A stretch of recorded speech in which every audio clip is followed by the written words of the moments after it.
নগাঁৱৰ অৱসৰপ্ৰাপ্ত সৈনিকক সম্বৰ্ধনা। সুদীৰ্ঘ ৩৮ বছৰ সীমান্ত সুৰক্ষা বাহিনীত নিষ্ঠাৰে সেৱা আগবঢ়াই অৱসৰ গ্ৰহণ কৰি স্বগৃহত উপস্থিত হোৱা নগাঁৱৰ ৰেৱকান্ত বৰাক অঞ্চলৰ ৰাইজে বিপুলভাৱে সম্বৰ্ধনা জ্ঞাপন কৰে। সীমান্ত সুৰক্ষা বাহিনীৰ উপ পৰিদৰ্শক হিচাপে অৱসৰ গ্ৰহণ কৰা বৰাই উগ্ৰপন্থীৰ গতিবিধি ৰোধ, নিয়মানুৱৰ্তিতা আৰু অদম্য সেৱাৰ বাবে পুলিচ আন্তৰিক সুৰক্ষা সেৱা পদকো লাভ কৰিবলৈ সক্ষম হৈছিল। বৰ্তমান তেওঁ পশ্চিমবংগত কৰ্মৰত হৈ আছিল। সোমবাৰে নিশা নগাঁৱৰ ঘাঁহি ভাটিকুৰিৰ বাসগৃহত উপস্থিত হোৱাৰ লগে লগেই অৱসৰপ্ৰাপ্ত সৈনিকগৰাকীক স্থানীয় ৰাইজৰ লগতে বিভিন্ন দল সংগঠন আৰু অনুষ্ঠান প্ৰতিষ্ঠানে আদৰণি জনায়। ভিডিঅ' জাৰ্নেলিষ্ট মৃণালৰ সহযোগত নগাঁৱৰ পৰা বিভূতি বৰাৰ প্ৰতিবেদন, বটদ্ৰা লাইভ।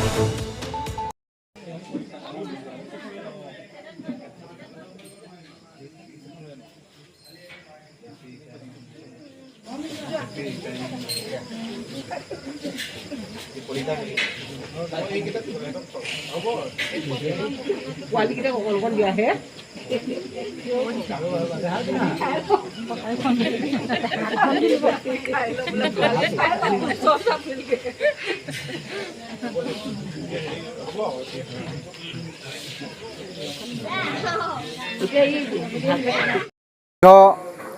আঠত্ৰিছ বছৰ সীমা সুৰক্ষা বলত চাকৰি কৰি আজি চাকৰি সমাপ্তি কৰি আজি ঘৰলৈ উভতি আহিছোঁ।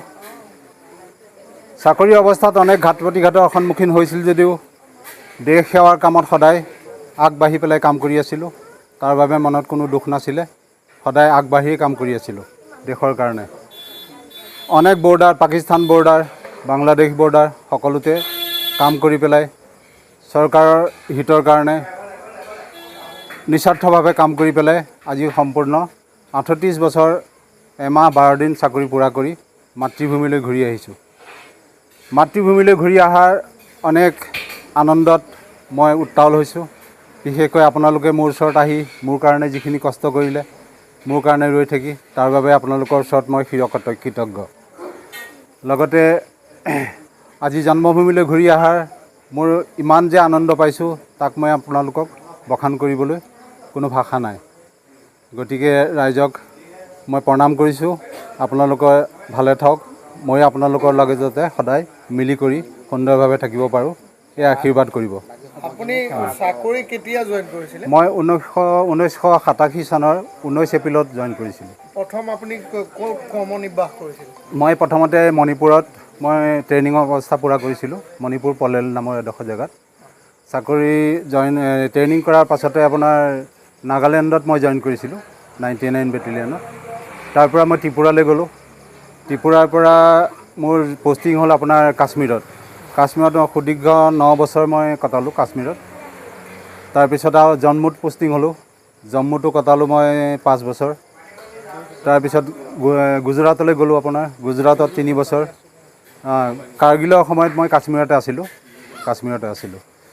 তাৰপিছতে আপোনাৰ অসমত আপোনাৰ ঢলচৰা নামৰ এডোখৰ জেগা আছে বৰ্ডাৰ, বাংলাদেশ বৰ্ডাৰ, তাতো আছিলোঁ।